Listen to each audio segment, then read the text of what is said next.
Hello everyone, I am Kapila, your English teacher, and today we'll take up the poem The Ant and the Cricket. It is a fable.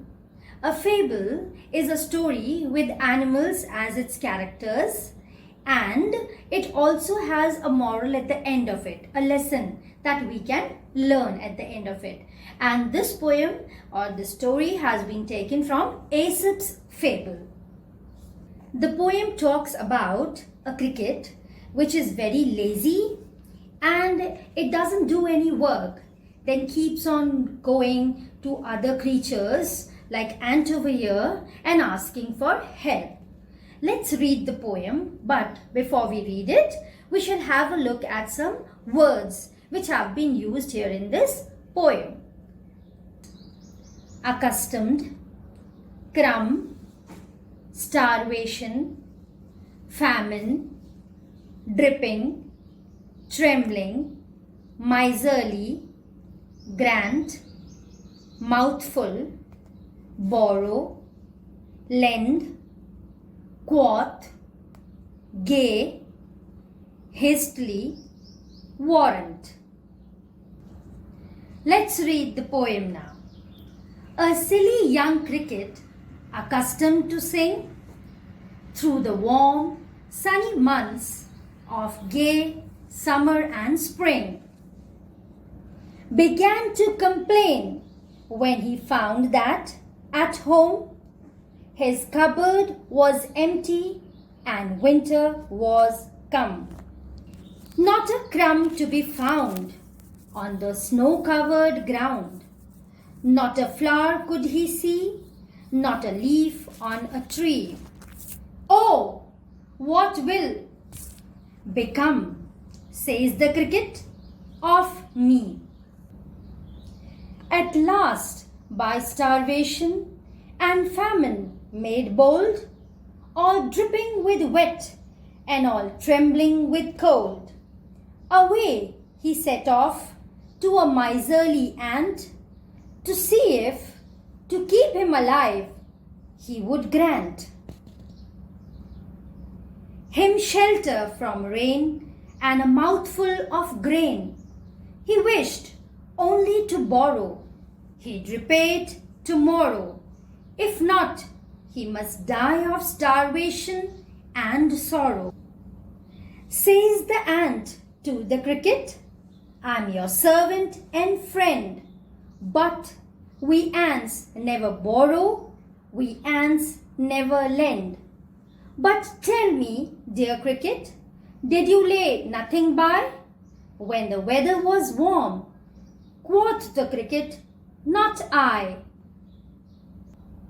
My heart was so light that I sang day and night, for all nature looked gay. You sang, sir, you say?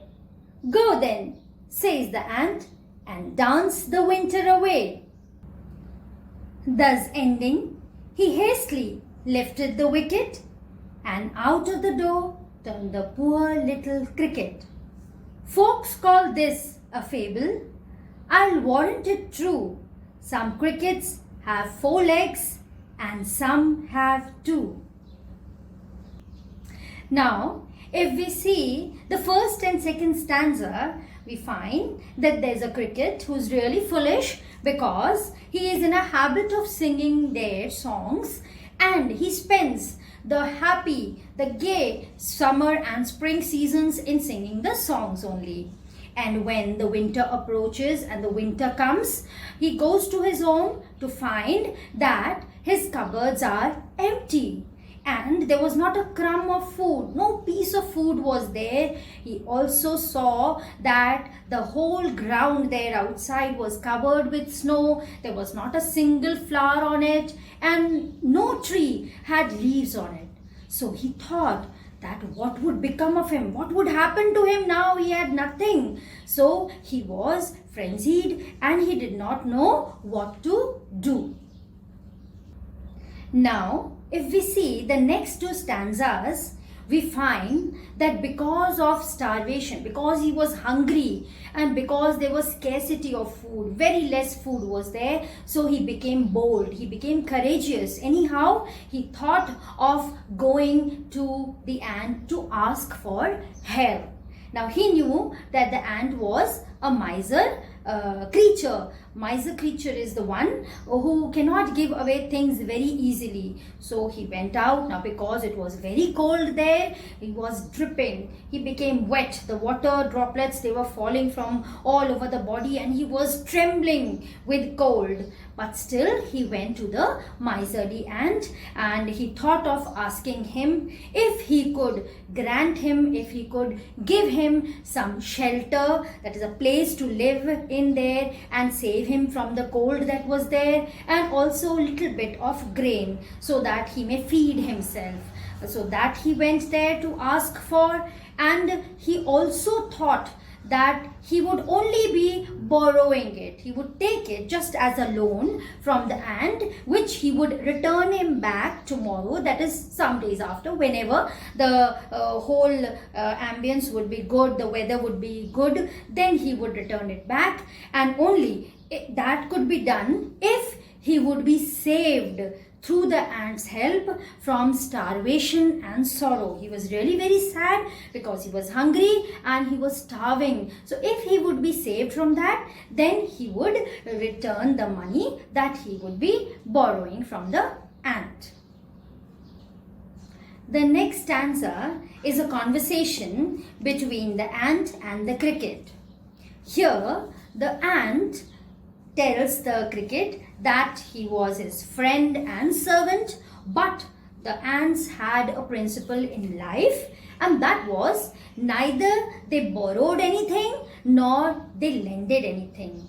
After saying that, the ant also inquired, also asked the cricket if he had not kept something away when the weather was really warm, if he did not lay some grains or something there to eat during the warm season. And to that, the cricket replied with great pride, "Not I."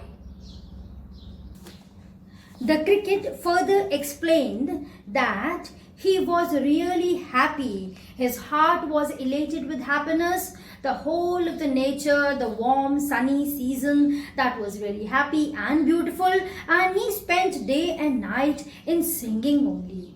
In happiness, he spent all the time. And after listening to this, the ant asked if he had said that he sang the whole of the summers. And here, of course, the cricket replied yes. To which the ant again replied, "If you sang the summers, danced the winters away." That is, now if he had spent the summers singing, he could spend the winters dancing. What was the need there for food? Thus, the ant, making fun of the cricket after asking him to spend the winters dancing away, quickly ended the conversation, hastily lifted the wickets, quickly ended the conversation, and closed the doors for the poor little cricket because he was dying. Now, the poet says that people may consider this story as a fable, but he believes, and he would justify it also, that there are human beings with 2 legs who are as lazy as the cricket with 4 legs. So he ends up the poem with a moral that the human beings who are lazy as the cricket is may also suffer with the same end as the cricket. To know the rhyme scheme of a poem, we need to read the last word of every line.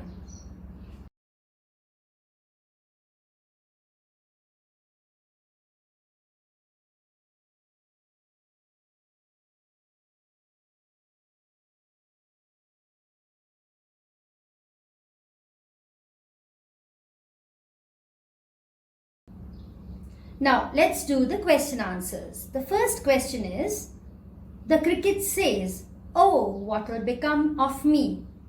When does he say so and why? The cricket says so when he comes there in the house after the winter have come and he sees his cupboards are empty, he has got not a single piece of food, there's no flower outside on the snow covered grounds and not a single leaf there on the tree. He says so because he got worried. He had no food. What would he eat? How would he live and survive? That is the reason why he said so. What would happen of him?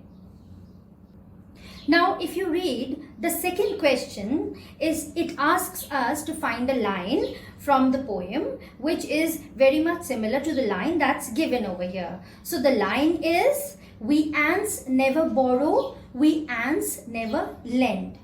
Then the next part of it asks if this principle is right or not. So you can answer it according to your own thinking. But I think here personally that a friend in need is a friend indeed. So this principle which the ants follow in life of never borrowing or lending is not that cool. It's not that good according to me. But you can write any other answer if you have a justification for it. If you read the third question, it asks us if the word dance has been used correctly over here. So, I think the word dance is appropriate over here because in the summers, the cricket has shown his love for singing. So, why not dance? Because singing and dancing, they go together. They're like, sufficing each other. They're completing each other, singing and dancing. So, that is why, as he was singing in the summers, he would be dancing in the winters. And the word has been used appropriately here. Question 4 asks us to describe the last two lines in our own words. So here is my description and you can add your own description to it or write it in your own words also. Now, according to me, the people might call this whole thing as a story or a fable. But it is true because there are many humans who do not earn and save and do not store for their bad days. And when they are in need, what they do is that they go to their friends, they are in grief and distress, they cry and weep and they ask others for help. And you never know whether that person, the other person, is also in a state of helping you or not. So it is clearly justified that there are certain creatures with two legs also who are very much like the cricket just because they are lazy, they don't want to do work, they don't earn, they don't think wisely and they just spend their days in merry.